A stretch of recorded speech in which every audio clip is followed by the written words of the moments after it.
You don't owe anyone a watered down version of yourself. Your presence is not too much. Your voice is not too loud. Your needs are not a burden. Stop trading your power for the crumbs of validation that are just sprinkled out everywhere all over the place.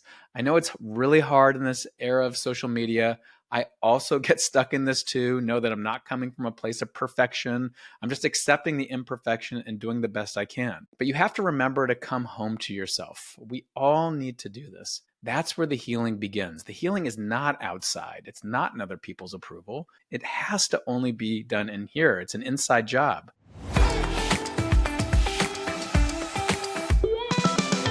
What if I told you that you're probably leaking energy in your life right now and you don't even know it? Not because you're doing too much in your life, but because you're giving too much of your power away to other people. Every time you second guess yourself for fear of judgment, every time you swallow your truth just to keep the peace, every time you bite your tongue just to stay likable, you're leaking power. And that's exhausting. It fogs your mind and it chains you to staying stuck. Hi, I'm Dr. Elisha Goldstein, and this is the Emotional Longevity Podcast. Today, we're going to talk about this quiet epidemic that I've seen in my own life. I've seen in many, many people's lives that I've worked with, people surrendering their power without noticing, and also staying stuck in old patterns as a result of it. And we pay for it. We pay for it with fatigue, we get burnt out, and ultimately a shorter health span. And what do I mean by that word? That just means the quality of your life over the long run. So hopefully today, my goal is to bring things top of mind just so you can plug that leak. Now, most of us blame burnout on workload. If you ask anyone on the street, hey, how you doing? A lot of people just say, I'm doing okay, I'm just so busy. But it's not the busyness, it's the over-pleasing, the over-editing how we express ourselves, and the over-apologizing that's frying our circuits. When your nervous system is always scanning for external validation, it's going to trigger chronic stress. That translates to elevated inflammation, draining our energy, and ultimately shrinking our resilience. This definitely happens to me in my life. So if you're listening to this and you're saying, yep, that sounds just like me, just know that you're not alone.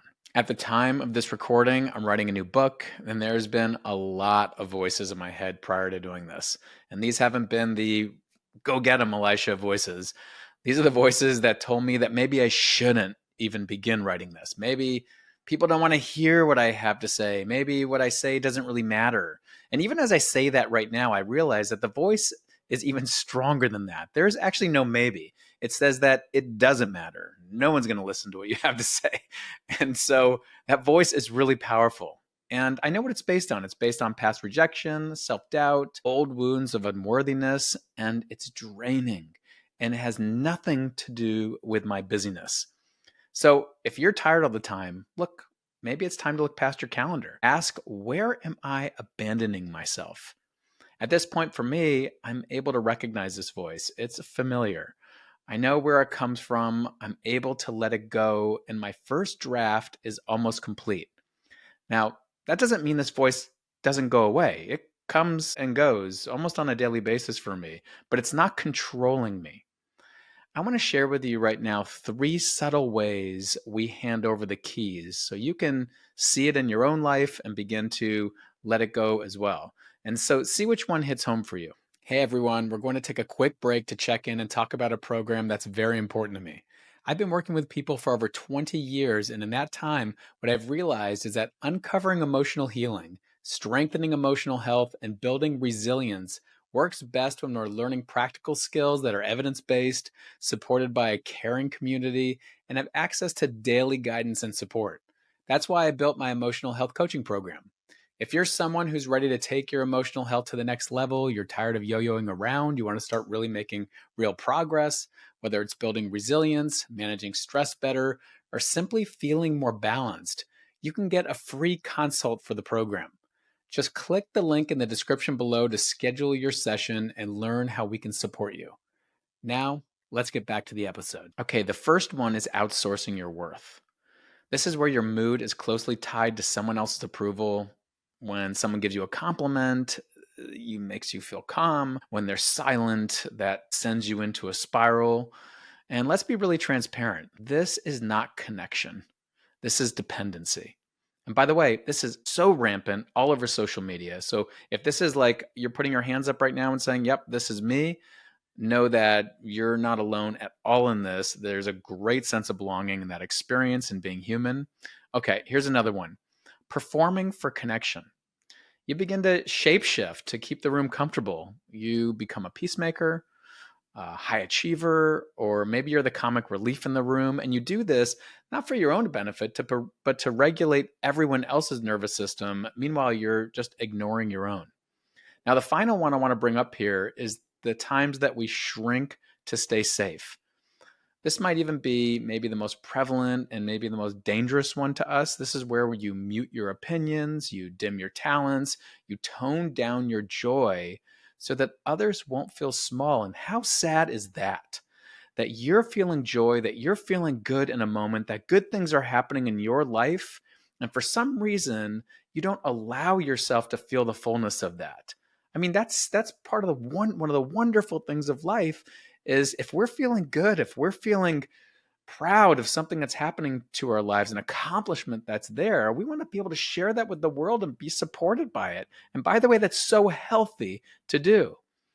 So each time you do any of these, your body records it's unsafe to be fully me. Now, here's something that's important to hear. You don't need a green light moment from someone who's not even in the driver's seat of your life. Stop waiting for permission. How can you feel truly connected to someone who only loves the mask you wear? If you gotta hide parts of yourself to stay close, that isn't intimacy, it's emotional disconnection. Allowing yourself to be fully you in the presence of someone else is an invitation. You're asking the person, can you meet me here? If the answer is no, that needs to be explored. Or if there's not an ability to explore that, we need to decide if we want that relationship in our lives at all. Now, here's something to make sure your ears are open for. You are not responsible for managing another adult's comfort when you're showing up as your whole healthy self. Keeping yourself small dilutes the experience of being with you and never keeps the right people around you. Okay, so how do we patch these leaks? Awareness, the right boundaries, and the right practices. So let's start off with a reflection, just so you can kind of practice this in your mind a little bit. Make it more personal to you. So take a deep breath, release with the exhale. Now think of a time where you were in an interaction with someone and you felt maybe the urge to please. Now pause for a moment and ask, what would I do if I weren't afraid of being misunderstood? Now exhale. Then ask yourself, what would it be like to act with just 1% more courage than usual? Maybe you'd send that honest email, or maybe you'd voice your real opinion, or maybe you just sit a little bit taller. Each time you practice that 1%, we're not talking about a huge thing, any kind of grand gesture. We're just talking about just 1%, just leaning in 1%. Even in this visualization, that's an example of this. It begins to rewire the story that your body tells itself about safety and worthiness. Now, here's the part that a lot of people misunderstand.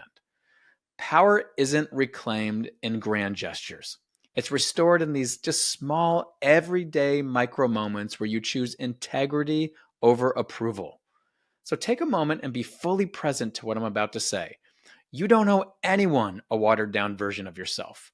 Your presence is not too much. Your voice is not too loud. Your needs are not a burden. Stop trading your power for the crumbs of validation that are just sprinkled out everywhere all over the place. I know it's really hard in this era of social media. I also get stuck in this too. Know that I'm not coming from a place of perfection. I'm just accepting the imperfection and doing the best I can. But you have to remember to come home to yourself. We all need to do this. That's where the healing begins. The healing is not outside. It's not in other people's approval. It has to only be done in here. It's an inside job. So the healing begins there, the momentum begins there, and the emotional longevity that we talk about in this podcast, that's where it begins to take root. If today's episode sparked something, share it with someone who needs their power back. And if you feel moved, give it a positive rating. And that's not for my validation, but that helps other people find it. And don't forget to follow so you'll never miss the shifts that extend your life from the inside out. I'm Dr. Elisha Goldstein. And remember, no one is more worthy on this planet of love than you. I'll see you in the next episode. Thanks for joining me on this episode of the Emotional Longevity Podcast. I hope you found it as inspiring and thought-provoking as I did. If you enjoyed this conversation, don't forget to hit like down below, subscribe to this channel, and share it with someone you know who could benefit from these insights. Your support helps us grow this incredible community and reach more people who need it.